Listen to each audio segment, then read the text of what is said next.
Welcome back to Paris for the last round of the qualifying heats for the Cloud Sport Road to Vegas competition. My name is Ali Tak. I'm joined in the commentary booth by Edward Hunter. Ed, how's it going? Oh, it's been a long day. I mean, 3 groups already, and the action's been breathless, and so I feel a bit breathless now too, and I'm really trying to cover up the strength just to get this last fast semi-final in, because it's going to be a cracker. We've got the championship leader taking part, so it's going to be all important for Graham Carroll, who won last time out in Long Beach. Got to the one is semi-final Long Beach, won the final in Long Beach, and it's just set the fastest times we've got on pole, which is very key. We have Wyatt Gooden in second. Also, in this heat, he was a guy who crashed out through no fault of his own. He got caught up in Enzo Benito's incident, and I believe Wyatt actually might have a 2-place penalty in the group. I forgot about Benito, who crashed into. He had a 2-place penalty, and Wyatt, I think, also has one for taking off somebody else's front wing in the process by accident. But the other man who many recognize is Bono Huis, the Dutchman who drives for Team Redline, and I think those 3 are going to be the ones to watch in this. Also Christian Kwiatkowski, who won the Cloud Sports Seat Leon Euro Cup only a week ago, in the champion, sort of basking in that glory. I wonder if he can maybe see if he can add a second glory here. Yeah, that'd be brilliant to see. I mean, it was so cool to see Kwiatkowski last weekend out in the final of those Seat Leons, just bringing it to Miguel Balesta, who had an absolute nightmare of a weekend, to be fair. But yeah, it was cool to see him jumping up to the field. Speaking of Miguel Balesta, in the last group we just watched, Miguel Balesta just snuck in to the final by finishing in 5th place. And yeah, we were a bit annoyed because we had another driver behind, Mark Buren, so we really wanted to pass him, but it didn't quite work out. And but his old mate Balesta's going to make it. Is Kwiatkowski going to make it too? Yeah, you're putting together a bit of an FE addict mafia there. Oh yeah, of course. Well, Remco couldn't drive, so he commentated with me. Remco's had to go to work now, so. And seeing Kwiatkowski here coming around the last corner, I'm just mentioning this is just a free practice, but it's a good example of this sort of wide line people have been taking into this last corner kind of complex. It's a good example there of how they're taking it at the beginning of their laps to really optimize the speed down the straights. Today we are watching, so this is the last qualifying round for tomorrow's final. From each qualifying round, the top 5 drivers will move forward, and they will race tomorrow for more points. They all score today. The top 5 all score the same amount, all scoring 15. The guys behind them a little bit less, working their way down the points. So it's important to come in the top 5 today. We've seen some epic racing, especially for those drivers on the button. So the ones between 5th and 6th, it's always going to be a tough race. At the top, it's all about keeping your calm, making sure you bring the car home. Yep, well, 100% correct there. I mean, that's the toughest part as well, because you see so many people get it wrong. It's easy to spin. It's easy to tap the wall. You might lag out. We saw one guy even lag out and sort of just into contact with another driver, which wrecked both their races essentially.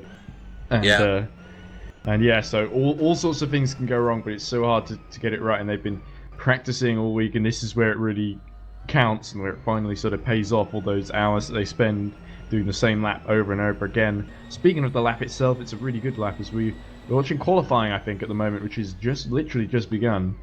And I believe Graham Carroll is currently on pole with 55.709, and he's set the fastest time in all 3 sectors out of the 4 laps or so that have been done so far. And I mentioned Bono Huis next fastest on a 56.1, followed by Dom Duhan, Jose Mura, and Camille Franzak. That lap by Graham Carroll there. I mean, the winner from our last race. He's been out and about, hasn't he, this weekend? And so he was saying he might not be able to practice as much as he wanted to, but it's not showing. 55.7 is right up there with the best we've seen. Yeah, Graham Carroll last weekend, while we were watching the Seat Leon Euro Cup, Graham Carroll was actually out there competing in the Brands Hatch Formula Ford Festival. He won it the year before, actually. He's a very accomplished driver, the Scotsman, and but this year he didn't do quite so well. I believe he got to the final but he also had an underpowered car throughout and did very well to actually get to the final. But finally, the engine died, and sadly, he couldn't compete in the final. So even though this is the championship leader and the guy's on a crest of a wave in the virtual world, in the real world, yeah, not going quite his way, and sort of so he's. I'm not sure he's definitely got a little bit to prove, but he definitely wants to get the best result here that he can in order to sort of just increase and sort of consolidate that lead in the series he has. Because I mean, this is the man everyone's been hugely impressed by, not just by his driving, I think, but also his attitude. He's been very clean and very fair. So I imagine if we see Carroll not qualify so well, and at the moment that looks unlikely, then he'd be able to handle himself just as well as he was leading from the front.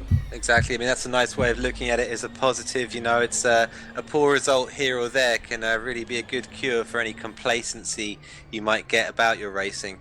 And so it may be good for Carroll this weekend. Who knows? You want to see him take a nana peg, do you? I don't think he's anything but complacent. I agree completely.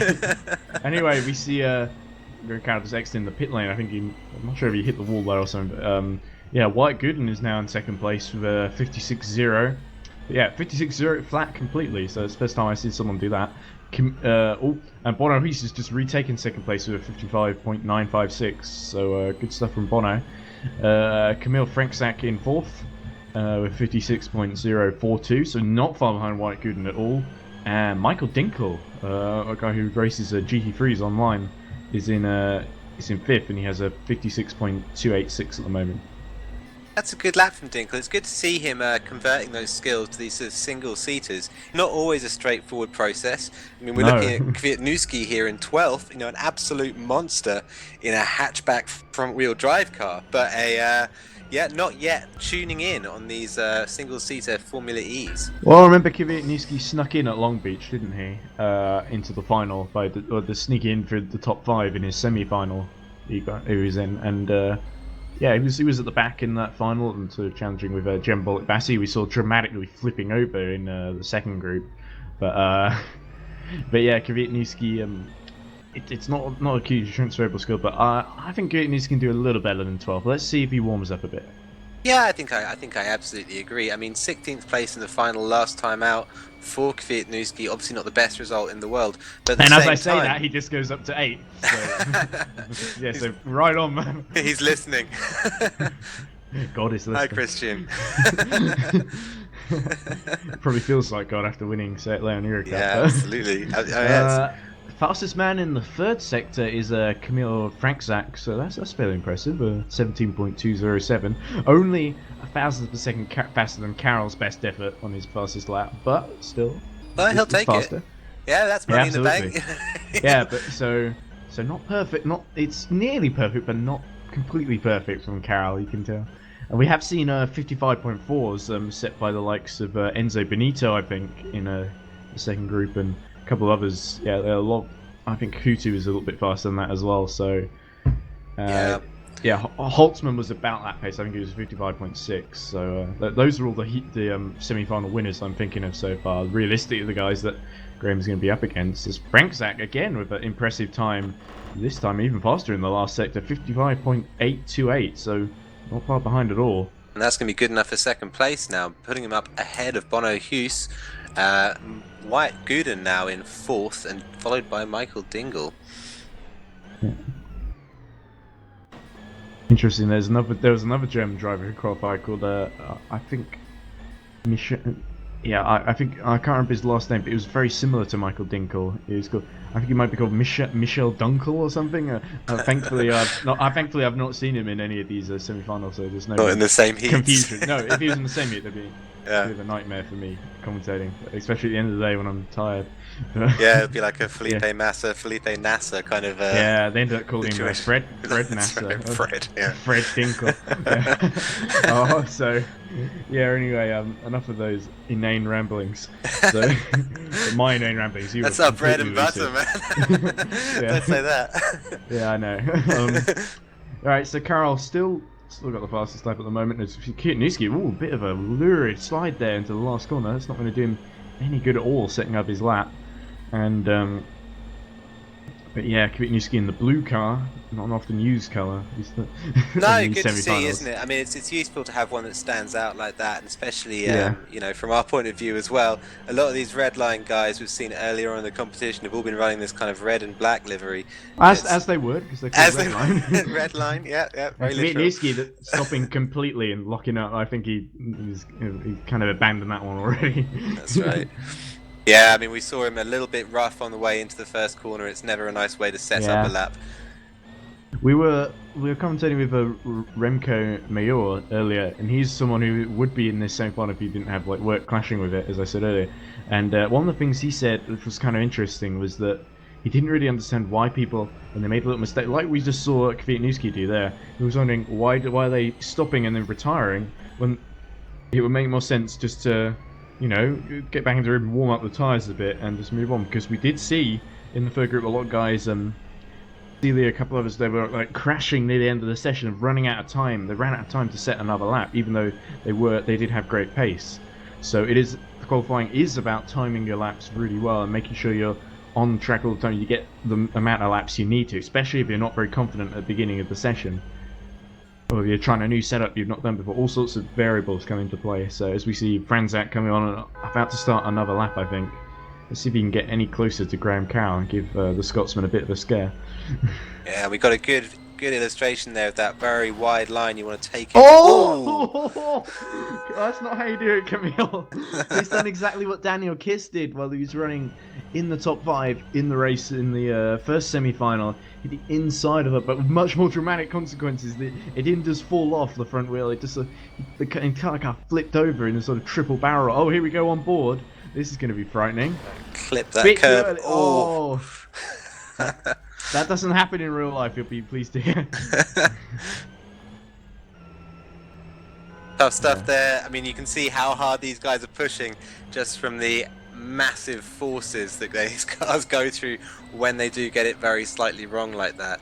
You know, it's they're really carrying a lot of speed through these corners, and so to just lose it, you just We're find watching yourself on the wall. Wyatt Gooden now in third place, 3/10 behind Graham Carroll. But remember, Wyatt has a 2-place grid drop from the previous venue for his incident with it wasn't it may have been it wasn't Kvitnewski, it was Wisniewski, yeah, that he took the front wing off of in Long Beach in that final. And also Carlos Aya, who's in 12th at the moment, has a 10-place grid drop.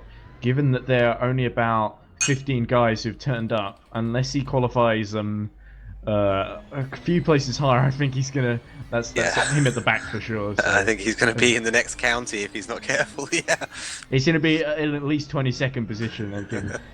That's more than we usually allow in these finals. Only 20 slots, so thankfully we filled 15 of them. We're struggling a little bit to fill the second and third semi-finals. A little bit of attendance issues, but here we seem to have brought it back a bit, and I think. Few more of the championship leader, you know, Bruno, he's a lot of the top guys in this one, so it should be a very nice competitive one to end the day on, and it'll be interesting to see tomorrow morning where they all filter out for the goal, even after we might get it after this semi-final actually. Franzak setting a personal best there in the first sector, but dropping 4/10 in the second, so he must have made a big mistake. Unfortunately, he won't be able to salvage this lap, I don't think, not unless he's left a lot of time in the third sector for himself. But on a 55.8, I don't think that's going to be the case. Yeah, he's going to bail on that lap. Here we're on board with Dinkel as he comes down. This is the start-finish line, or rather the start line. But actually, the timing line is at the back of the track here, so he's already a few corners into the track before he passes that. Yeah, I mean if I wasn't like confused and tired enough, that there's more to mess with my head, the different start line position. But yeah, as we watch Dinkel just a little bit down, tapping the wall there, getting away with it. As he enters turn 7 here, the tight hairpin, good overtaking spot. We've seen a lot of close calls there. In fact, in the previous group, we saw the man second in the championship, Peter Briljak. He didn't make the final, and that's good for the people around him because it means they might gain points on him. But what happened was he lost his front wing early on in a clash with someone else. It wasn't really his fault. Guy spun in front of him, and he was trying to make up places without having his front wing. As we see Dinkel cross the line 2 seconds down, so not really had the greatest lap there as he starts a new one. And what happened was that he ended up fighting with Mark Behrens, our formerly Addicts representative, essentially, and. Oh, as you see, a big spin there. That last corner, they seem to be.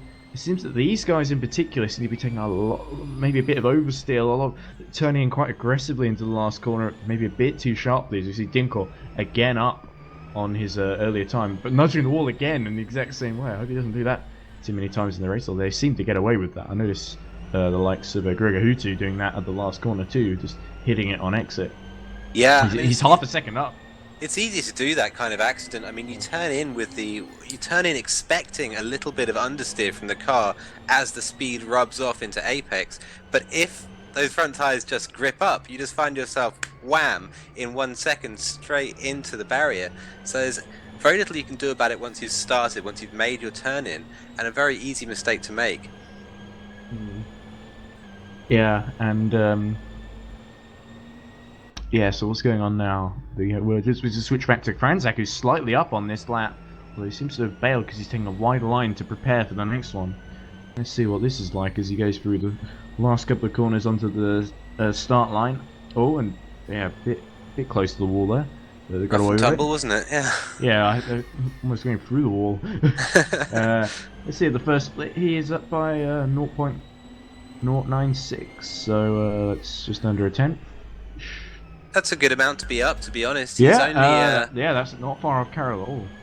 No, exactly. And we see Graham Carroll also going a bit faster on his. Oh, Graham Carroll a bit slower though, but as we see Franzak nudging the wall again. I hope that hasn't slowed him too much down with the hairpin. Let's see what his split is. Still up slightly. Probably not quite enough to get Graham Carroll, but let's see. Maybe he can pull something out the bag here. Yeah, I mean, at the same time, Wyatt Gooden is breathing down his neck in third position, only a tenth of a second behind but him. Remember, Wyatt gets the group penalty. Oh, again, a big dramatic incident there with the front parting company as he makes contact with the inside, and two engineers look by completely nonplussed as you expect in this game. Yeah, right. Yeah. And yeah, they might have been looking at something else on the screens. I don't know. Yeah, cheers for that, Camille. That's our night ruined. Yeah, we'll get to work now, shall we can fix it in like 2 seconds. Or it might be the spare car thing that Formula E has it. Yeah, but Wyatt Gooden, of course, having the 2-place grid drop. So if it stays as it is, he will drop behind Bruno Hees and Michael Dinkle and start in 5th. But that's not a disaster for him, of course, because he only needs to be in 5th in order to make it into the final. And I think that's what Wyatt Gooden's focus right now, as we watch him and ride on board. His focus is very much to stay in that top 5, get into the final, and finish it this time. Make sure he doesn't get caught in another incident with Enzo Benito. Yeah, absolutely. It is. Yeah, I think with 20 top drivers, it's going to get very crowded in the final tomorrow, which me and Remco will be commentating on. Roughly, I think if we're keeping to the timings, it should be about 4 p.m. But yeah, let's get through this first. You see Wyatt slightly slower on this lap, nudging the wall, losing milliseconds there. As we see in the split, he's down slightly from what he was in the first split, but it's still not a personal best anyway, as he goes straight into turn 8, and it was almost with metronomic predictability. Everyone is nudging something, losing, but this is crazy, this qualifying session so far, with 2 minutes left, where everyone is too busy taking themselves out to challenge Graham Carroll, but at least they're pushing it and pushing it right to the limit. This qualifying session, compared, I mean, apart from, with the exception of Graham Carroll, I think a lot of the other guys could be going a little bit faster, maybe 2 tenths faster than where they're actually at right now. Yeah, and Graham Carroll has improved since to a 55.6, of course. Yeah, an outstanding lap from him. So I mean, he's sort of discounted for what I'm saying here, but I mean, it's a lot of pressure, ultimately. If you're not quite performing where you want to be, if you're not within sort of 1/10 or just a few hundredths of where you want to be putting that lap time in, it can just pile that pressure on. You're just seeing a lot of quite sort of just little mistakes coming out of these guys as they push a little bit too hard through a few of these very, very punishing corners. Yeah, 1 minute left on the clock now, so Camille Franzak is probably going to get another lap in, but not one after that. So let's see, 0.074 up on this one. Whoa, just nothing left to chance there. And is he going to... Come on, he's not going back to the pits. He's not going to get another run in. Oh, come on. And that's Wyatt Gooden, we're seeing. Okay. Just going out of the pits. So Wyatt might have time to set another lap, but I'm not too confident on that one. I'm pretty sure he's left it a little late there. As we watch Bono Ruiz down in 4th. It will become 3rd with the Wyatt Gooden group penalty. he's slightly up on this lap. Let's see if it does him any good. No, he's actually lost a little bit in the final 2 sectors there. Yeah, so just always, you know, sometimes you can get a really good start to the lap, but you can't follow through and you can't just quite keep the momentum going all through. It's really hard here, I think, for these drivers to hook up the perfect lap. It really shows the challenge of this Paris Prix track. Absolutely. I mean, it's a very, very technical little track. Lots of tricky apexes with sort of changing walls on the insides of them.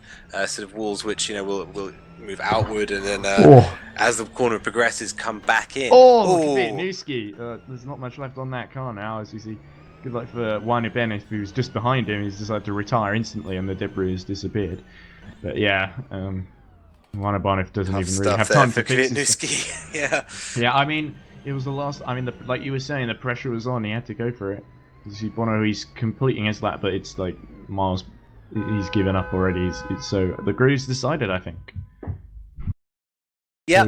So provisionally, we're looking at Graham Carroll on pole, followed by Camille Frankzak. Third position is Wyatt Gooden. He's got a grid place penalty. So Bono Hoos will jump him, and so will Michael Dinkel in 5th. In 6th position, qualifying 6th, is Baldy. 7th, Doohan. Blacklock just behind Kvitnewski in 9th, who we saw just getting it all wrong at his last attempt there. He's followed by Ralph and Mura. 12th place is Ibanez, Ayala in 13th, Du in 14th, and Trovo 15th.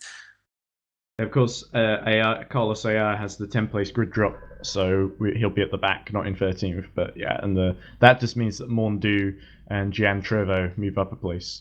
That's right. That's right. So a few shuffles around before the race actually starts, but their qualifying positions are more or less set. We'll see them jumping into a practice session now, as we've seen a few times previously today.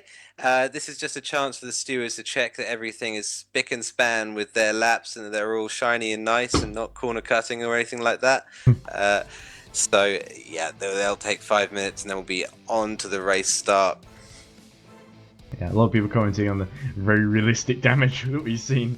I mean, the physics maybe a little bit with the flipping and stuff, but then again, you know, it's sort of crazy lines that guys are trying as well. So I think I agree that some of them were the crash was a little bit unrealistic, but it is fun to watch them flip around like that in qualifying. Let's hope we don't see. We've seen it once in the races with Jembolik Bassi, but yeah, let's hope we don't see. For the sake of, you know, competitive field, let's hope we don't see too much more of flipping and stuff. Yeah, for sure. You know, it's a tough thing, especially crashes. You know, I think Cloudsport done an amazing job modeling these tracks and these cars. I think something in a lot of video games, to be honest, sort of cars that disintegrate in a realistic way is something which is a little bit too sort of futuristic for our sometimes need a really current complex processes. Damage model. Rather they get the driving right, and I think on the whole they've done a very good job with the driving here in terms of making it as realistic, but it's still sort of entry level, so people can sort of learn how to do it, and this is a good mix for sort of pros and beginners. Agreed. Yeah. Agreed. I mean, another thing they've done very nicely is a beautiful rendition of Paris in the background of this. Oh, absolutely. Yeah. Mon Dieu. Yeah, nice little Eiffel Tower in the background you might see when we're looking at the final corner. They have a nice little shot of that in the background. And like I said, when we're looking at the pit lane, sometimes we see the Houses of Parliament, the Les Invalides in the background. But yeah, we're just seeing the warm-up session start now, and I want to talk a little bit, Ali, about comments we've seen from real Formula E driver sort of acknowledging you know, the event, acknowledging that it's happening, which is good, but he's sort of taking an interest. A driver called Robin Freins, a Dutchman who drives for the MS Amlin Andretti team, and he said comments basically to the effect of he's really excited about it and he can't wait to face against the guys. He was asked how he was going to do, and he said that he didn't really know about the level of you know, these drivers. They might be really good, they might be really bad. And he's saying there's going to be a bit of a mix, but I don't know. I think if he's I doubt he's watching too much of his busy race schedule in between doing Formula E, but I think if he was to give us a watch, he would notice. I've tried to send him a few highlights and stuff, but I'm not sure if he's noticed. I think he may have started ignoring me, but but yeah, I think he Well, would know that the level's very high, especially with guys like Graham Carroll is a wonderful example of sort of someone who is extremely dedicated and sort of, at a very high level and not just doing it for fun.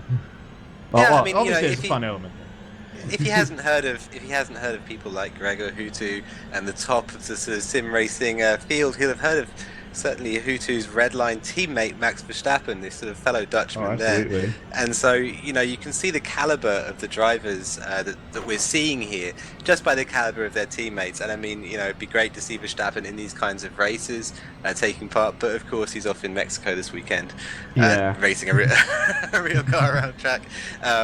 But yeah, these guys, they are just as committed as any real world driver, if you like. It's just as taxing, it's just as technical a thing. And we've seen, we had earlier on today Wolfgang Riep come in, and he's of course one of the sort of big successes of the GT Academy, which sort of Yes, brings absolutely. people through sim racing to real racing. And there, his great success in real world GT racing, I think, really points to sort of the way that you can develop skills as a driver in these simulations and then apply them just as well in the real world. So yeah, he might have a nasty surprise for him when he comes up against these guys. Speaking of Max Verstappen doing this, I'd love to see him do it because it'd probably be about as close as we get to seeing Max Verstappen in Formula E. Yeah, but I guess it wouldn't be quite so good what Formula E are looking for in terms of like people who are like, because Max Verstappen already a big name, sort of like, I mean, $1 million. I'm sure he'd love to have $1 million, but sort of you got to think long term over his F1 career. He's going to earn far in excess of that from Red Bull. So that's just my pick. But I'd still love to see him purely from a driving standpoint. I'd love to see him giving it a go. Yeah, for sure. But it's really good to see Robin Primes, give us a little bit of support, and sort of even if he's not watching, he's only really thinking about, oh, this is something I have to do in between the races. But it's still good to see him care about it, and sort of take an interest. Yeah, for sure. I think we've spoken about this a few times before, and it's something, sim racing and real racing, two things which are sort of the difference between the two is becoming more and more blurry the more years that pass. And I mean, we see these days most manufacturers, most race teams having their own sort of proprietary simulators for their cars that their drivers practice on and use to basically enhance their track time that they might not be getting for whatever reason, the track not being open to their cars or their series having a limited amount of track time offered for testing. And so sim racing, real drivers are also really, really good sim racers. And sim racers, often, if given the opportunity, turn into really great real world drivers. Yeah, absolutely. And my only worry is because they do the on-site e-races at the Formula E Pre events, and often at those, because they're only 5-lap things, the drivers don't tend to take them very seriously, and I'm really hoping to see them. And maybe I think they'll have to, with the money at stake, they might be more inclined to. Hopefully, they're racing drivers. They've got the same sins as the rest of us. We're all greedy. We all want money. Let's just admit that rather than pretending to be perfect. Yeah, I think it'd be really nice to see them taking it seriously for a change. Because for me, I don't know if you agree with that, but personally, I mean, I like the e-races. There's a little bit of fun, especially if it's a kid or someone who wouldn't normally get to do this, sort of having to go on the simulator and setting the fastest time, getting to race against these Formula E heroes. Essentially, I think I like that aspect of it, even though the actual races themselves tend to be wreck fests or not particularly competitive or interest. Well, they're a little bit competitive, but I always feel they're hyped up a little bit too much. Whereas this is where the real stuff is at, in my opinion. Yeah, and, absolutely. And we're going to see it in Vegas too. Yeah, we're going to see this whole thing just get knocked up a notch in Vegas, aren't we? We've seen a few of these sort of press day kind of races that the Formula E guys have gone into with, I think, R Factor 2 as well. And yeah, some of those have been a bit jokey, but I think the one in Vegas that we're coming up to at the end of this competition is that on steroids. These guys are going to be taking it pretty seriously with some money on the line.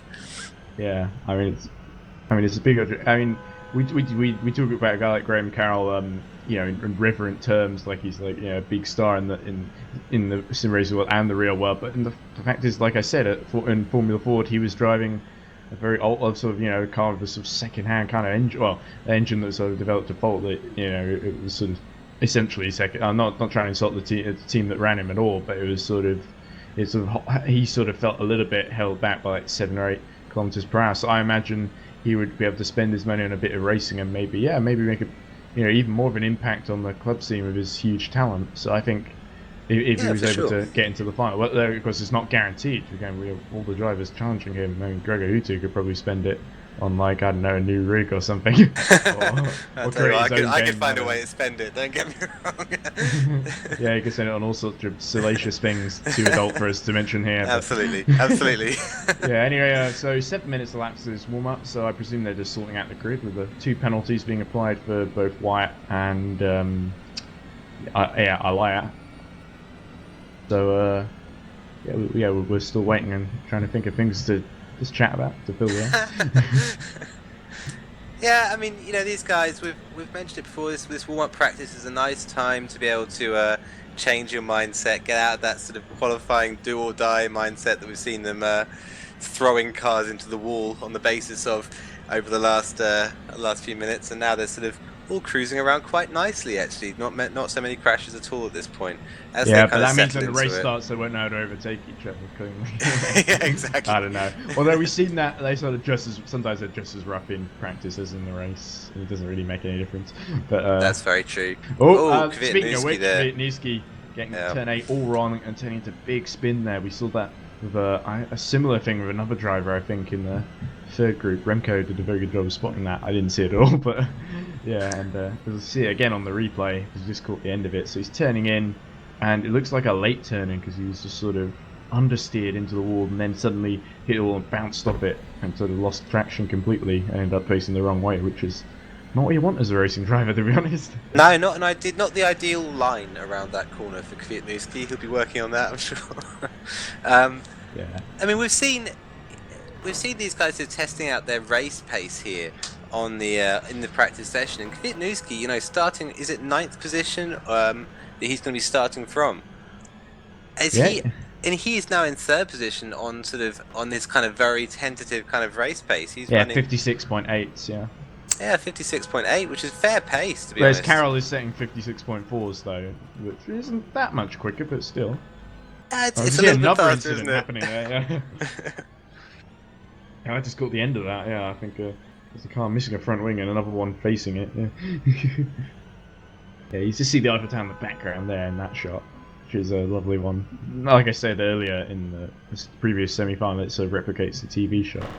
And so it's nearly about 9.5 minutes now that we've got through this warm-up, and we're just sort of waiting. No, 8.5 minutes, rather, sorry, to be technically precise and numerically accurate. That's right, that's what we need. Technical precision and numeric accuracy is what we strive for here in the Cloud Sport Road to Vegas. There's nothing entertaining about this at all. Like we said, it's dead serious. That's right, This is life or death stuff. I mean, there's like money at stake here. We can't joke about it at all. Dom Doohan here, who we haven't actually mentioned yet. He's one of the guys from Redline here, representing in the 4th heat. I cannot remember where he qualified, but I think it was somewhere around the sort of 6th and 9th kind of area. Yeah, so it'll be interesting to see what he can pull out. Yeah, Dom was he's definitely one of the stalwarts of the Redline lineup. Definitely a very good guy. You remember I think he just missed out in the semis on making it through to the final in a previous semi at Long Beach. So he was a reserve and he wasn't called upon in the end, unluckily for him. But this time, hopefully he might have a bit more luck. But as we see, starting in 7th, so you were bang on the money there. He's right in the middle. As I said, somewhere between 1st and last. I would have said 6th, but that would have been wrong.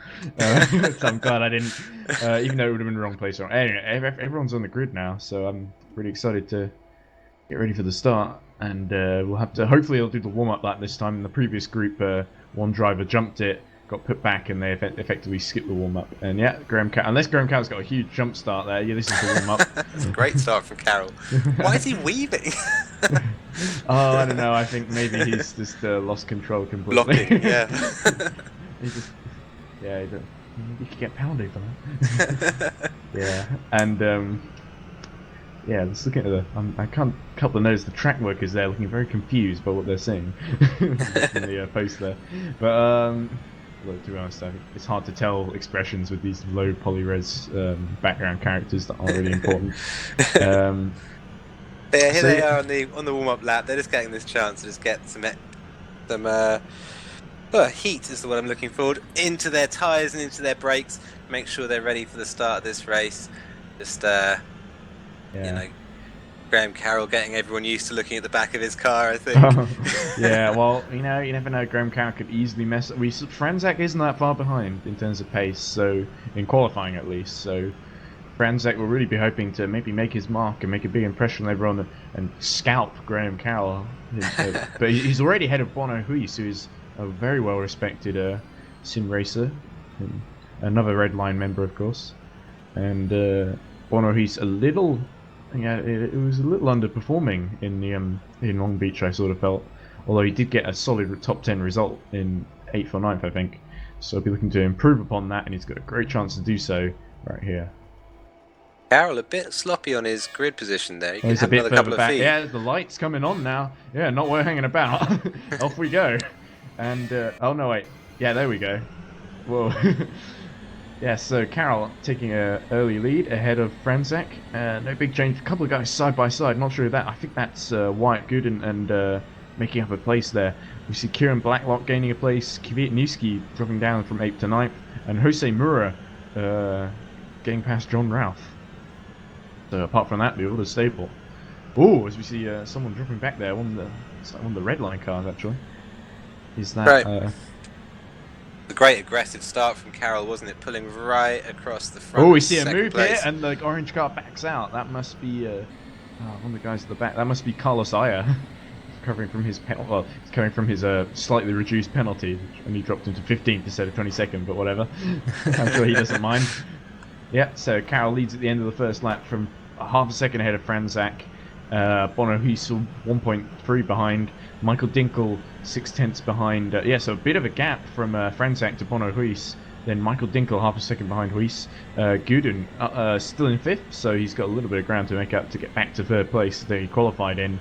And then Gergo Baldi is the guy just behind Gooden, looking to sneak into that elusive and important top 5.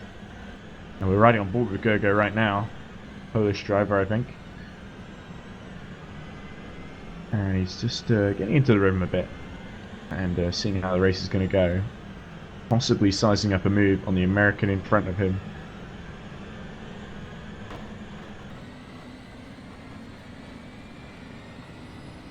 We've got Carroll doing well here to hold his line just as he comes Oh, there's through. A wing missing. There's a wing at the side of the track. Whose is that? It's disappeared now. Is it Jose Mura, who's just gone into the pits? So it seems that he has made a mistake. Yeah, and he's just coming out just with the leaders here. Wyatt Gooden and Gogo Bowl just going past him now. So he's going to have to let everyone through as he's a lap down already. So yeah, already race going pretty bad at the start for Jose Mura. But he's still ahead of John Ralph. So it could be that those two hit each other. Hard to tell. Yeah, they're both in the pits. So it looks like I would suspect that they have had some coming together somewhere. They were the two roughly at the back on the first lap. Jose Mura, I believe, in the green. Is he in the green car or the orange car? One of them must be in the orange car, I think. But, yeah. So we're coming around completion of the second lap then. Camille Franzak has dropped back another couple of tenths behind Graham Carroll, who's starting to assert his authority once again on this semi-final, the last semi-final of the day. It's going to determine. It's the last one that's going to determine the positions for the final. We see Bono Huis still in 3rd, about 1.5 seconds behind Franzak. Michael Dinkel a couple of tenths behind Huis, and Gooden still in 5th, half a second behind Dinkel. So Gooden actually starting to make a little bit of good progress here. Yeah, Gooden looking good in 5th position, isn't he? He's keeping Dinkel honest. Oh, we're seeing a replay here. This must be what happened at the back, I presume. Oh no, that's Dom Duhan who's crashed out, and he's taken someone with him. Who is that? I'm not sure, but it may be Morn Du. We see Dom Duhan missing a wheel there, and it's just very weird to see someone get the exit of turn 12 wrong there. It looked like he was just trying to prepare for turn 13 a little bit too early, and really, poor Dom has undone himself there. He's one of the red line drivers as well. We rarely see mistakes from those guys. That's right. They're still pretty well represented in tomorrow's final, Yeah, but a Bono, great he's still shame going still as for well. Dom Hu and Dom doing there. Yeah, and not sure there's a whole lot to say on what. I'm pretty sure that it was more. It can't be more. More might have had a separate incident, but I suspect it may be Jan Trovo or someone around that sort of the area near the back of the field that he has collected there, and it didn't seem like. I can't say that Dom had made the best start in the world there, but he was, he was solid. We know that Dom is the sort of guy who, if he's still going, can be there and sort of just about be in contention for like if other people drop out ahead, he'll always sort of keep it together. But in this occasion, he didn't. So that's a shame. But let's see how the rest of the race goes for those still running in it. Cool on board shot here with White Good, and there's that very problematic right turn that Christian Kvitniewski told us all about in the practice session and in qualifying. Coming through here through the first this complex. Is where you saw there's the curbs there, and there's also the little bit of white board there we can see on the inside of some of these curbs. And it seems to me that what happened to Dom was he just hit the white bit there, and it sort of launched him into the wall on the other side, and that was all she wrote really. I don't think from that point there was nothing he could have done. It's easy mistake to make because we're trying to apex so early in some of these corners, and it can just screw you over just like that. And it just shows you have to be so careful sometimes, especially in the early stages of the race. You see Graham Carroll 1.2 seconds ahead of Camille Franzak in the lead, and Morndu has dropped out as well, so seems to be trouble back there. Oh, look, little bit. That must have been where he must have hit turn 8. Well, hopefully we'll get a little replay of that too. But yeah, what's a carnage going on right now. And yeah, so we're 6 laps in, and not a whole lot to talk about. Looks like White Gooden's still behind Michael Dinkel, so I imagine he'll be trying his utmost to get past him. But we've seen sometimes if you're very determined, you've got the same pace as someone, it's very hard to make the move, to get close enough to be in a position to make a good move on them. Because we saw that with Michel D and Demetrius in the previous group final. With Demetrius, the group driver was able to hold off Michel for like the entire race. Literally, there was like half a second between them. It was like impossible to split them. At no point did Demetrius give him any room to get through. So I imagine that Michael Dinkel is looking to replicate that, and White Gooden is probably. I hope he doesn't get too stressed out, or he's still in a position to get through to the final. Absolutely, but there's not a great gap between Gooden and Boldy behind. Boldy chasing only 1.2 seconds behind Gooden. You can see here from the rear of Dinkel. Well, it looks like he's going a little since then, but yeah. Kieran Blacklock is out from 7th place. That's actually quite a big disaster for him. So he must have had a big accident. So this seems to be the group of guys that push it really hard and have. There are not so many of them accidents, but when they do, it's big. And yeah, so Kieran Blacklock dropping out of 7th position. This is him, I think, or is this who we saw going into turn 8? Oh, yes, he's hit the inside of turn 8, and so lucky that did he retire in time? Because I hope no one collected any of that debris, because I believe Graham Carroll would have been the first man through there. That must have been Morndu, because Kieran Blacklock has only just retired, I think. So if I'm not mistaken, there he is, Kieran Blacklock, and it's the green car there of Blacklock, just collecting the apex and just knocking the front tire off his car. He was behind Boldy, so there was every chance if he'd held it together, he might have had a chance of making it through. But sadly, that's no points for him, and that's his weekend over in a very ignominious fashion. Well, his loss is Kvitniewski's gain. Definitely, now up to Christian, 7th place. Yeah, but Christian's already 16 seconds behind. A sizable gap, yeah. Yeah, 16 seconds. Christian's race is now all about keeping it together and hoping that the guys ahead make mistakes, because he's got a big gap ahead and a big gap behind to Juan Ibanez. So yeah, Bono Ruiz actually closing on Franzak a little bit. He's down to within about half a second of him. So can Bono Ruiz, the Dutchman, get ahead of the Polish man ahead of him? It's going to be interesting, because that's like quite high up in the order in this semi-final, and it's probably going to be quite interesting to see, especially if the White Gooden gets stuck behind Michael Dinkel for the duration. Then that might be the fight further up that might be a bit more interesting to see. Yeah, I mean he's there. You know, he's a great driver. We saw him last time out as well in Long Beach, really putting in an impressive performance. I mean, whether or not he's gonna, let's say he catches up to Franzak second and third position, I'm not sure that either of those guys would want to jeopardize their chances too much. I think it's only if Hoos is really held up by Franzak, which I don't think he will be, that I think he'll bring any kind of sort of crazy move on him. Here we go. You can see him now, right over the rear Yeah, wing of Franzak. So yeah, yeah. won't stop him from putting the pressure on, though, will it? Yeah, he is chasing Camille's tail there, and it's just there are two people that sort of have the reputation, I think, that you don't really want them behind you, and they are Gregor Hutu, and I think Bono Hughes is probably one of the other guys as well. So reputation from, especially because he's been so successful in R Factor before as well, and and sort of other Grand Prix or open wheel events. He's sort of fairly well known for that, and it's good to see him performing a little bit more roughly. As he's at least on the pace he was in Long Beach. We'll see how he performs in the final, but yeah, definitely want to assert his authority over Franzak and see maybe he can put some pressure on Carroll, because at the moment Franzak is about 5 seconds behind Carroll and not really. Yeah, he's dropping off. Oh, as he locks up heavily into turn 7, and is this going to give Bono Ruiz a good chance to have a look at him? I don't think so, as we see the second battle, which is Dinkel and Gooden just behind him. We switch for a replay. Who is this? And what are they doing? Oh, they've done a Domo. They've done Domo. They've done what Dom Hiduen did. As we see, lots of backmarkers trying to avoid each other there. And that was Bono Ruiz. He's got through into second place past Camille Franzak. So backmarkers helping him out there. Not sure exactly what happened there, because we switched just in the middle of it. But it looks like Franzak was delayed. And here we go. Here's the replay. Ah, yes, there was a hold up there. And Franzak being held up by the silver car there of probably must be Carlos Sayer or Jan Trevo, one of those guys at the back. And Bono Hughes, opportunist, uses it to get by. Reminded me very much of a move Nigel Mansell once did in the 1989 Hungarian Grand Prix. As we see Michael Dinkel in fourth place, challenging Franzak now, starting to punish him for his error. Yeah, Dinkel now all over the back of Franzak. Oh, they touch! Little rub there, just a love fight. And yeah, they're saw that he got on the brakes so early there, Camille.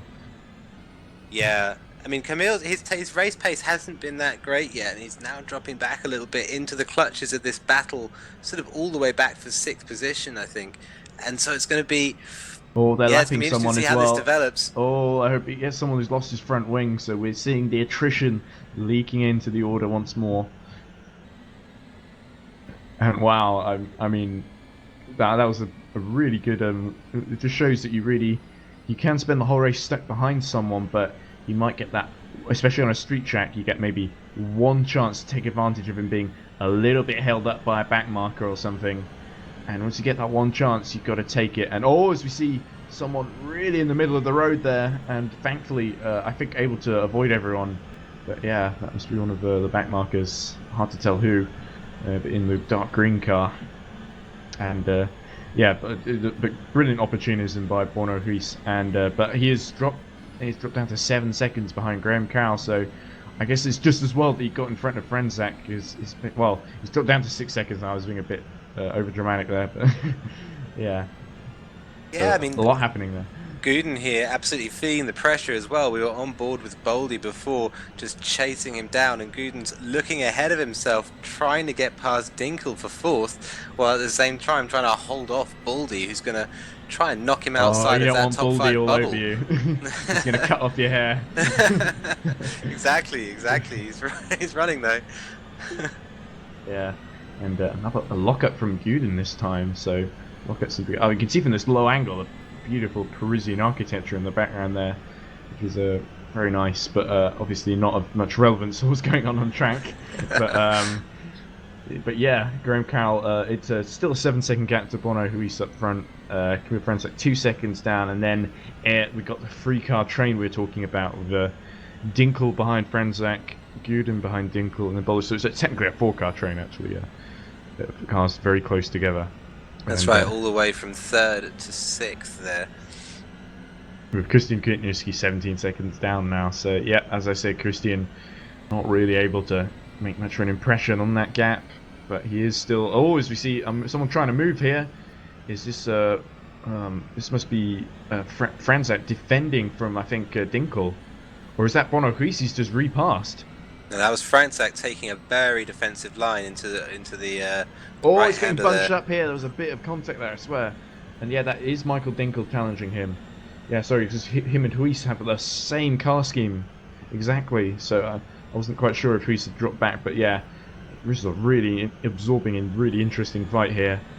And Baldy at the back of it, which is not exactly where you want to be, because you're obviously having to react to what people are doing in front. You want to be in front, you want to dictate the pace as Franzak is doing.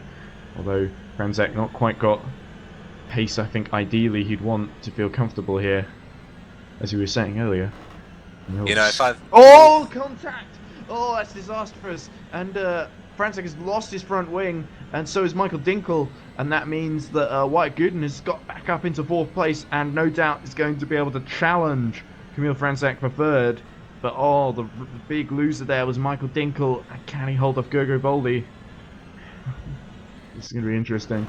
What happened? Yeah, we've just seen the end of the incident there, and again, opportunism from Gooden. He saw what was happening and found a gap to switch right between it. As we rewind again, it looks like don't tell me Franzak has done what the Dom Duhan move at that corner, because it looks like the exact same place.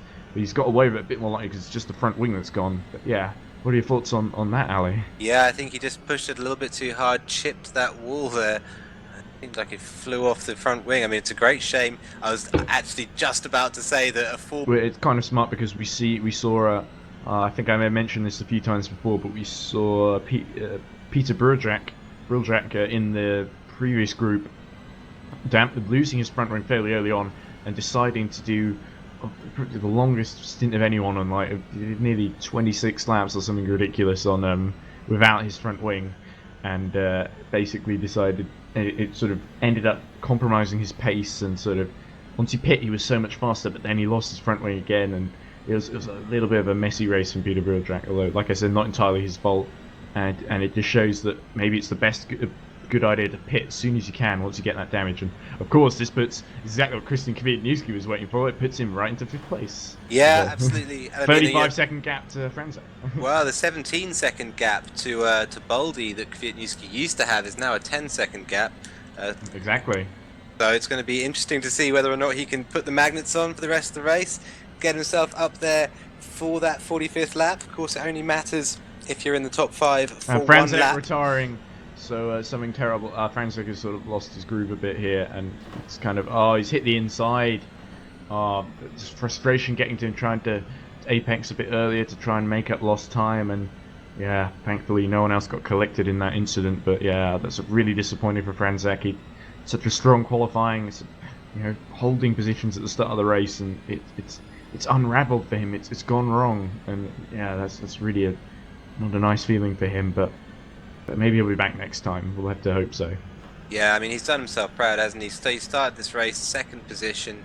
It was a really strong performance from him this weekend. So yeah, as you say, a great shame to see him dropping out of the race at this point. Yeah, especially with 2 crashes as well. You crash once, you think, okay, fair enough. But you crash twice, come on, how unlucky can I be? Right, exactly. Yes. Exactly. Yeah, anyway, so that means that that doesn't mean that anyone else will move up into the top 5, because of course Christian Kwiatkowski had already taken the place. Michael Dinkel's still running, but 41 seconds behind Kwiatkowski, and Wane Barne 3 seconds behind Dinkel. So well, Dinkel has, of course, pit. This is Baldy. Who's Baldy fighting here? This must be White Gooden. They're lapping someone, and White Gooden is just ahead.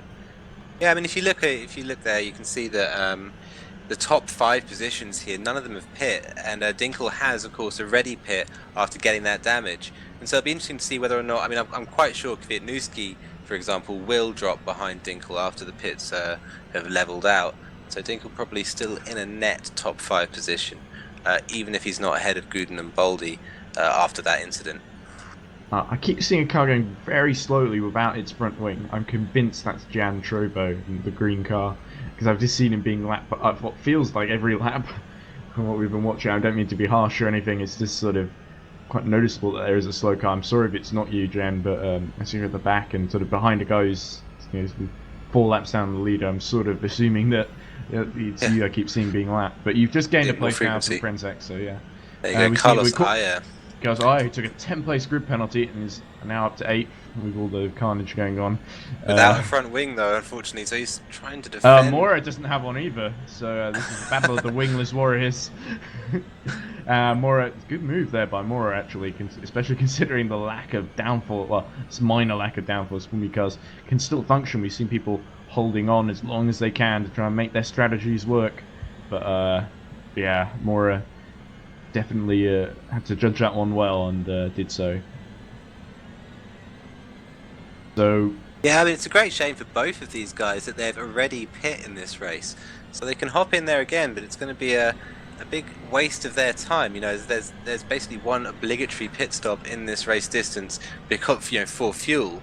But both of these guys have already done that, so they can't combine their front wing more change back markers for the likes of Graham Carroll and Bono Huis to negotiate. And we saw what Bono Huis did with the last back marker, and it got him into second place past Kamil Frenzak. And so Graham Carroll not out of the woods yet, but a 12-second lead is looking quite healthy. But we saw the other semi-finals with the red line teammates Oli Pacala and Enzo Benito, that we saw that Oli Pacala ended up getting stuck in traffic. Enzo Benito was able to close on him very quickly, even though Oli Pacala had a nice command of me. Of course, it still worked out well for Oli Pacala, but we'll have to see as we see Gregor Boldy finally getting past White Gooden, because White Gooden has just pit on lap 21. It looks like a good point to pit as well, because we're nearly at half distance, of course. And we will be on lap 23 or so, which is usually when everyone comes in. I suspect we'll see Graham Carroll come in at that point. Christian Wietniewski following White Gooden in now as well. Yeah, I mean, it's important that you say that Carroll's having a clean race. I mean, of course, tomorrow's race, we've mentioned it before this afternoon, all over the place. It's going to be, tomorrow's race is going to be set, the qualifying grid is going to be set by the race time that these guys complete it. And so Graham Carroll running a nice, strong, clean race will set him up nicely for qualifying tomorrow in the grid ahead of the guys like Gregor Hutu. I was saying he's having to weave a lot around that back marker, but he gets past very quickly. Yeah. Sometimes you do that just to make sure that they can see you in their mirrors. Just make sure that they're aware that you're there. You don't want to be springing a banzai on them. Of course, it's qualifying. It's good for him, and as we see Gregor Boldy coming in now as well, I think from third place. Or is he just? Oh, is he already come in? Yeah. Yep. In the pits as we speak, according to the live time. There he is. No, he's not. He's only just come in. Sorry, I did notice that. I sort of thought, oh, am I repeating myself? But I'm not. So is he gonna? I'm not sure he's gonna come out ahead of White. He should come out about just behind White Gooden. Let's see. This could be quite close. White Gooden pushing for all he's worth on this outlap. Try and get the most advantage out of it that he can. Let's see, going into turn 12, and I think he has maintained position. Yes, he's maintained position against Gregor Boldy, kept ahead of him. But that was very narrow. If White had made a little bit of a mistake there, that could have easily lost him that position in third place.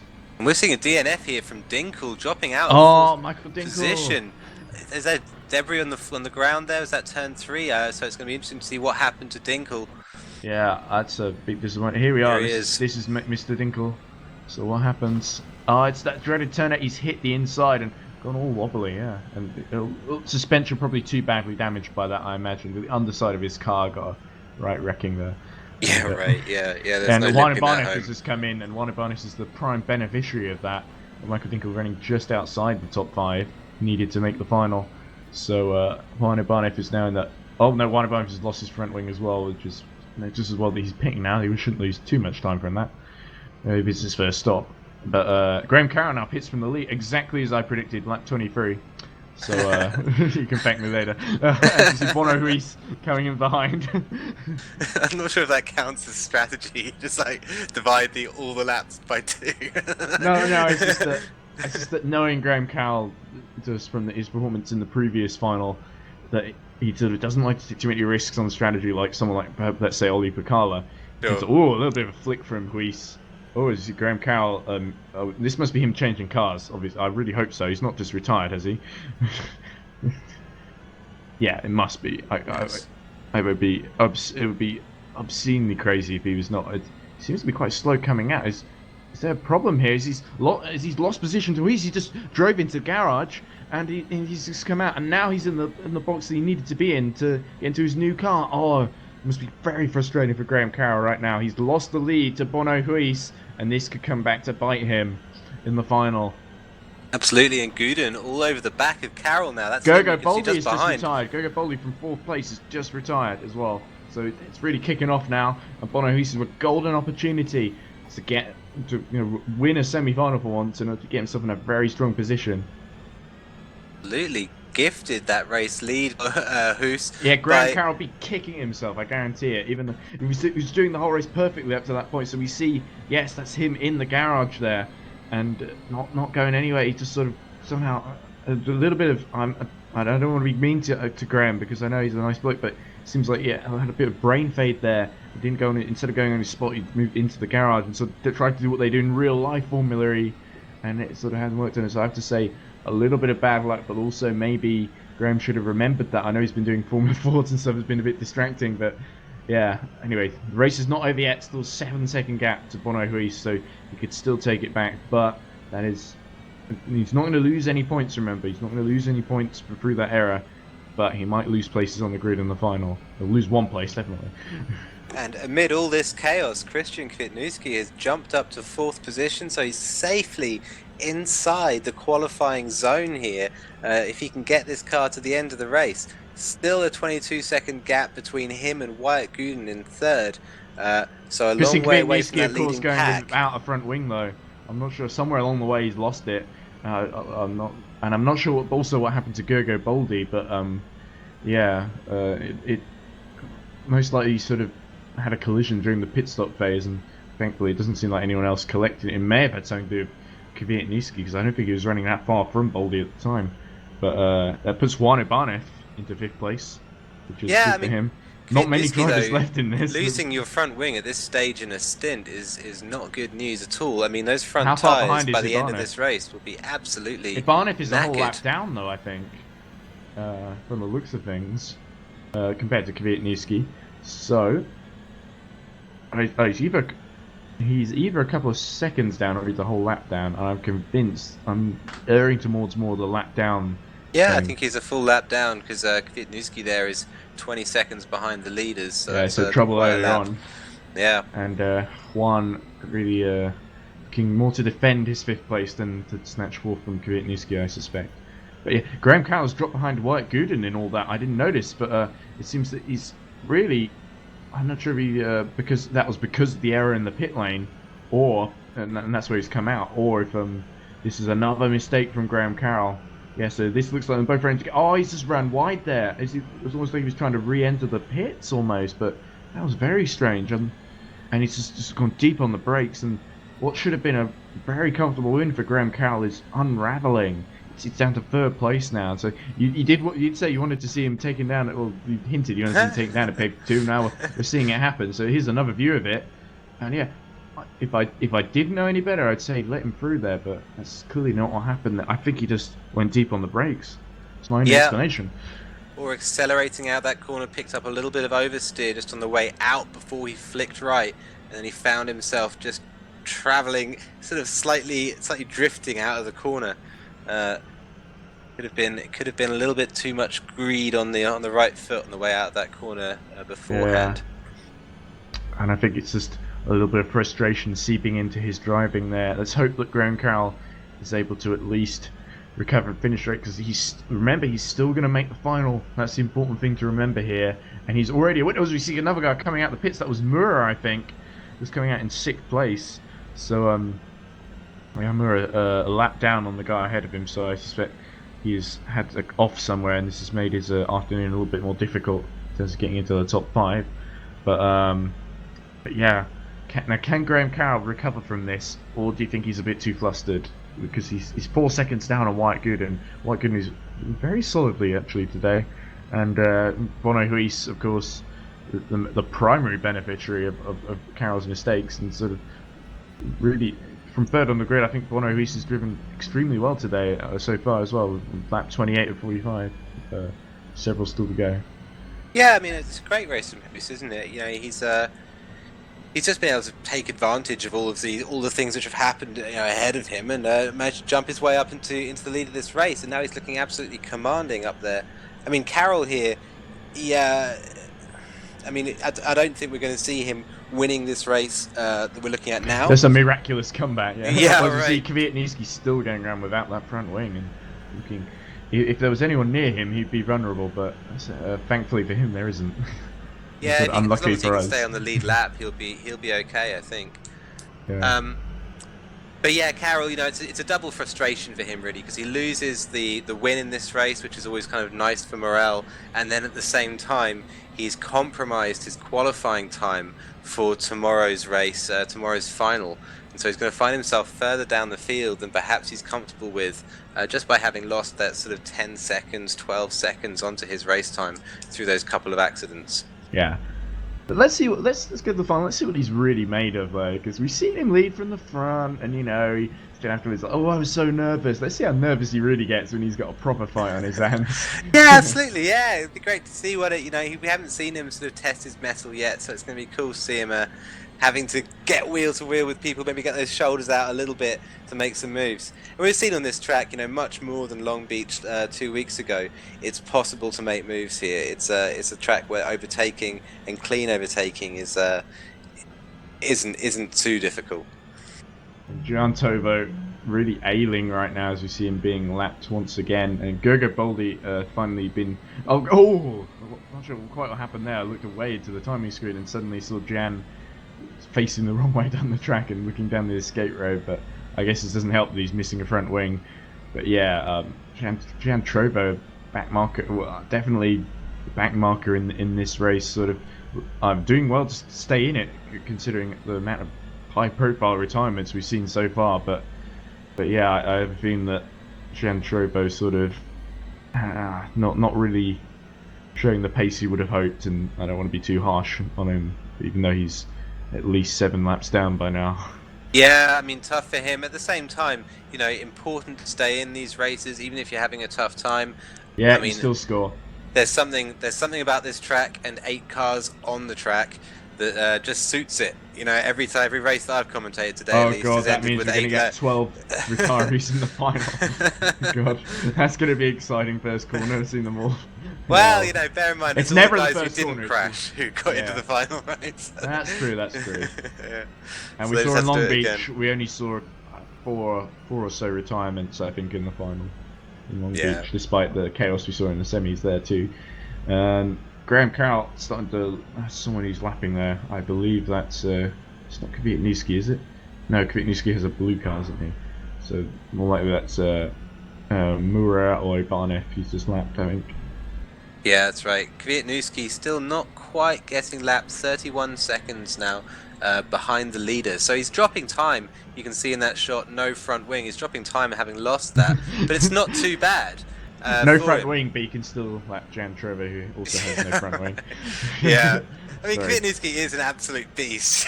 Yeah, he's a proven champion, so let's just cut Jan some slack. Yeah, anyway, but he's not dropping time too badly. The lap is a 55-second lap, 56-second lap in race trim maybe, and so he's got another 25 seconds or so that he can give up to the leader before he's starting to get those blue flags that are going to hold him up even more. Yeah. I think over 12 laps he'll be okay, to be honest. Yeah, so update at the top 3. Bono, who he still leads from 5.5 seconds over Wyatt Gooden, and Graham Carroll is 5 seconds behind Gooden in turn. So it looks pretty stable up front. I can't see Wyatt challenging for the win. I think Carroll has calmed down a bit, started to improve his pace a little bit, but I don't think he's going to take any extreme risks to catch up to Wyatt Gooden. I think he's just sort of consolidating his position, just trying to stay calm and not get too frustrated with what happened in this race, and just thinking, there's still tomorrow. Christian Kvyatnitsky, of course, 33 seconds out. Kvyatnitsky just doing a great driver as he is at the moment, 43 seconds down, and just trying to do a survival race really. And Juan Ibanez was lapped in 5th place, so again I think he's just trying to survive 2 laps down on Kvyatnitsky. And the other 3, of course, we mentioned already, but they're several laps down and just in full survival mode, even more so than the likes of Kwiatkowski. Yeah, absolutely. I mean, Ibanez in fifth is he's a lap behind the guy ahead, and he's a lap ahead of the guy behind. So What's there to fight for? yeah, he's running a pretty lonely race right now. Here he is now, just coming down the main straight, and it's been a pretty good race from him. Really, it's fair. He's had a tough start to it, I think, and he's managed to salvage something. So good to see. Yeah, we should see Juan fingers crossed for him, I guess, but we should see him in the final.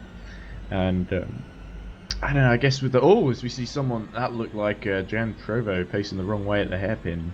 We just cut away there, so I'm not sure if he got out of that one, but I'm kind of hoping for his sake he did, because he's already been a bit embarrassed today. And yeah, I was just thinking with the race settling down a bit, I guess it's time to focus on the final. And Bono Ruiz, very commanding. He's basically in the position I think Carroll had imagined himself in just before that pit stop. That's right. Yeah, I mean he didn't lose much time in the first stage of this race, did he? What was he? 3 seconds behind Carroll throughout that, and he hasn't really been held up. It was at the any key point moment since then. for Bono Ruiz was the move on Franzak, I think, or Frankak.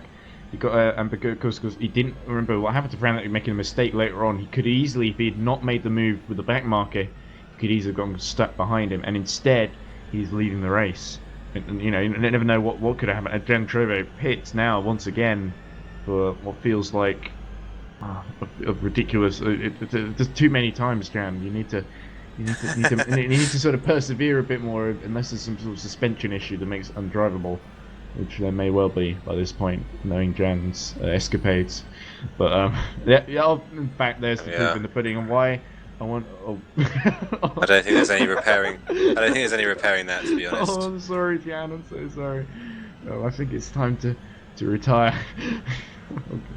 It's just the way he got stuck on the awning there, and just I feel sorry. We've seen a few guys do it without front wings over the course of this. To be fair, Graham Crowder did a kind of similar thing in the pits, so yeah, exactly. It happens to the best of them. It does. It certainly does. Wyatt Gooden here. He's been running a pretty quiet race actually for some time now. Maybe lucky to be in second after. Well, lucky, I don't know. Maybe he put the pressure on Carroll. We're having a look at Carroll here. Remember, once and again, he did make the mistake. Once again, Franzak. Once again, the key to his race got him in the position to take advantage of that mistake by Carroll.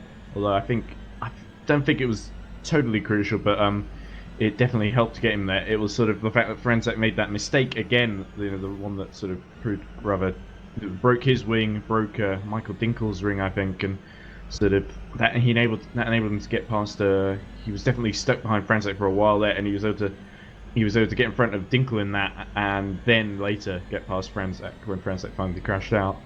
And yeah, I think those two, the top two, really have to say that they, tight as you like from Kwiatkowski at that last corner. They're definitely the top two. Ruiz and Gooden owe their good fortune to sort of opportunism, sort of making their own luck, and to sort of making forceful, decisive decisions, and sort of looking at the chaos ahead and placing their car in exactly the right place, which it's not easy to do. We've seen people, so many of these semi-finals, mess up and sort of try to preempt things, or they've tried to stay out too long on a damaged wing or something, or they've all sorts of things that they've just tried to overthink things, and they've ended up doing themselves over, and hurting their chance of not getting into the final in some cases. Yeah, we've seen a lot of people who are quite high in the championship right now, but won't be able to score any more points in the final tomorrow, and that could play its part in whether they go to Vegas or not. Of course, 2 more races to go, and the drop score will help out. It'll be interesting to see Jose Mora here let's get him to a straight and see whether or not he's got some steering angle in the car in order to keep that thing in a straight line. I think he's got some oversteer. There's something wrong with that setup. I think he's got himself knocked the chassis a little bit, I think, and that thing is not tracking in a straight line. He can make the finish if he keeps persevering, though. And I've not mentioned this, but Jan Trovo did retire after that incident in the pits. But But Here we yeah, go, Carlos Ayla as well with the same problem. He's going to be tracking just gently to the left. So he's keeping his wheel just a little bit to the right. So these guys, wounded cars up and down the field yeah, here. this race has taken its toll. Even those are still surviving are bleeding. They're Yeah. bleeding out on the racetrack. Oh god. And yeah, no such issues for Bono. You see that car able to keep directing us. I wonder if Kvyatnitsky might also have had some issues with the steering there, because he was having to turn. Well, I think losing the front wing was most of the issue there, but he was just having to wrestle the car around the last corner in that twisty technical section. As we see Bono Hees, 5 laps to go now, and it looks unassailable. As you see, the two behind have obviously. Gooden has kept the gap about the same, but Carroll has dropped back from Gooden slightly. Yeah, I mean, Carroll, he's somebody who admitted after his win in the first race that he was nervous throughout that race. And I mean, I know he's a quality driver. I know he's got a huge amount of experience. But at the same time, was it pressure from Gooden that forced the mistake from Carroll that put him down to third position? I don't think he would even been thinking about Gooden. I think it was the mistake he made in the pits. He was beating himself up about it. You could tell he couldn't get in the rhythm. He was just sort of a man going through the motions rather than sort of taking control and sort of trying to. We didn't see him sort of, okay, I'll ease off a little bit and not try and push too hard, and then I might be able to catch Dragon Hees. And he didn't think, oh, this could. He was sort of thinking, oh, this can't get any worse. I'll just go for it, and then he blocked the brakes, and it's just sort of. It just shows that's a dangerous attitude to have. A Carroll, thankfully, I think, has been able to bring it back a bit, calm himself down, and looks to be able to come away from this with third place. He will make the final, but he's got a mountain to climb if he wants to get anywhere near where he was in the first race. Absolutely, and maybe a chink in the armor of the championship leader there. So something. Yeah, that is sort of maybe likes of interesting to watch over the season. That's what the red line guys will be looking for, and because Peter Briljak hasn't made it through, he's the guy second in the championship, so he looks to be in doubt. But David Greco, of course, has made it through to the final, and I suspect will be somewhere around the same region as Graham Carroll, so that could be an interesting fight in the final tomorrow. It's going to be, yeah, for sure. And yes, so watching Han Ivanov. I don't think if he does have a issue with the, with the crabbing suspension, I don't think it looks that bad, because when we've seen other drivers with crabbing suspension, it's looked impossible to drive, and it's sort of almost turned them 90 degrees to the left. Some have told me when they've had that sort of. I've talked to some of the guys who've had bad luck, mainly the formerly Alex crew, admittedly, but yeah. I mean, this is the kind of thing where you guys can probably have done it before, where if you go to like a go-kart place anywhere, like an indoor go-karting track, you'll feel some karts, because all these karts have had massive crashes somewhere down the line and have slightly bent chassis, and you'll feel some of them will turn left with a lot less steering input than they will if you were to turn right, or vice versa. And it's just the same thing as what's happening to these sort of Formula E cars here. The whole chassis is being bent sort of into a parallelogram rather than a square. And so if you turn one direction, it's just a lot easier to turn suddenly than turning on the other. Yeah, exactly. That's a perfect analogy, or almost identical situation. Identical situation, yeah. And but yeah, I'm actually kind of impressed with R-Vector too if they've modelled that in with because presumably it's minor contact with the wall, because we've seen it's usually harder hits the wall that cause that damage to the suspension. As we see White Gooden lapping the similar car, you can tell the difference because Kvyatnitsky doesn't have a front wing, but he's lapping Kvyatnitsky now. And about to anyway. The 2 laps left, I would see no reason for Kvyatnitsky to hold on to the position. There's no threat from behind, so. No, absolutely. I mean, Kvyatnitsky might start to worry when Carroll laps him, but I think with 2 laps to go, he's gonna hold on okay. Yeah.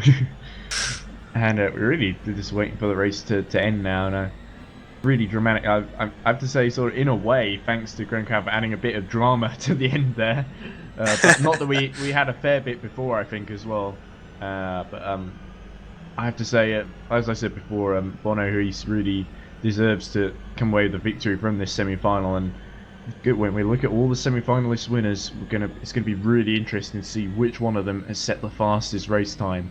I don't know about you, but this one has felt very long to me, so I'm not sure Bono Hees is going to start much better than 4th, but still 4th is a really good, considering he started about 9th or 10th. Yeah, he started 10th in the final last time out. So yeah, I mean, I don't know. It's difficult to say, isn't it? I think the first race with Gregor Hutu, he had an almost perfect race there. I think just held up once. Bono Hus here, probably not quite clean enough in the first stint of the race to really, to be optimizing that race time. At the same time, seeing him on the last lap here, fantastic performance from him nonetheless to have brought it home in first. Yeah, and Bono Ruiz goes through the last corner and wins the last semi-final of the day, group number 4 of the Paris Road to Vegas final. Wyatt Gooden in second place, only 2 seconds behind, so Wyatt Gooden really pushing all the way to the end. Then Graham Carroll, disappointed to finish third after leading so much of the early stages of the race and messing up in the pit stop. That's going to haunt him, I feel, at least for the next few hours, and he'll go to bed and forget about it, hopefully, and have a good race tomorrow. Christian Kvitnewski, the Seatland Eurocup champion, makes it through to the final, and so he's going to face his old sparring partner, Miguel Ballesta, who also made it through, remember, and that's going to be interesting. So, and then Juan Ibanez takes the final slot in 5th in terms of the guys who qualified. Very few finishes, only 7 in this one, so it really took its toll, I think. These guys have really, it's been a punishing race, and these guys are really going to thankful that it's over. Jose Moura just missing out on getting into the final, as did Carlos. I say just missing out, he was a lap down on Ibanez, so I think maybe I was exaggerating a little bit there. But yeah, really nice final to end the day on. Plenty going on, lots of hard luck stories, but a couple of really good luck stories at the front, of course, as we expect. Yeah, absolutely. I mean, there's those two guys. It's a shame in a way that they didn't make it to the qualifying positions. All these guys are real top sim racers. Everyone out there in the field today, and so it's some of them you see them tracking their cars down the straights with half a again giving a bit of a burnout circles there. Worth of in steering celebration. input, and so it's I hope Carroll parks up properly this time. Not that it matters, of course, but yeah. So these guys, they're going to be absolutely it's a great performance from them to even finish 6th or 7th. With the sort of damage that we've seen that their cars do have, but a fantastic performance from Bono, who's there. Huden coming in actually very close behind as Ed picks up on. And then Carroll coming in 3rd. Really, he should have won that race. Should have, could have. But in the end, he made the little mistake there. I'd love to know his sort of thoughts on what was sort of going through his head there, and sort of whether how he takes that. I think it's going to be very interesting leading into tomorrow. But and whether that championship lead, not that the lead really matters, because you just need to finish in the top 10 to make it to Vegas, and then it's reset, of course, against the 24 me guys. But yeah. That's going to be really fascinating tomorrow, especially to see, how everyone measures up to everyone really who's made it through, because we have a cracking grid, and yeah, it's really testament to the job the organisers have done here today, that everything is run relatively smoothly and we've had such entertaining semis. Yeah, it's been great, and it's a great shame I'm not going to be able to make it to commentate on the race tomorrow. I'm going to be away, so it's going to be Ed here and Remco from earlier on from the last couple of heats who take on the final, and I'll be back for the following race after that. Don't worry, I'll tell you about. I'll cut you a nice little highlight clip. Perfect. Yeah, but I guess that's all that really. That's all that remains. Really, it's time to wrap up. Thanks everyone for watching the Cloud Sport Road to Vegas semi-finals today. Make sure you do tune in for the final. As we say, it's going to be very engrossing and interesting to see what happens. It's Cloud Sport Road Vegas, of course, sponsored by Place and officially licensed by Formula E. Who's going to win the final tomorrow? Will it be Bono Ruiz again? Will it be likes of Graham Carroll, will he recover? Or will it be Gregor Hutu dominating? Nobody knows. Anyway, so see you soon. See you then. I'll be back tomorrow for more. Bye.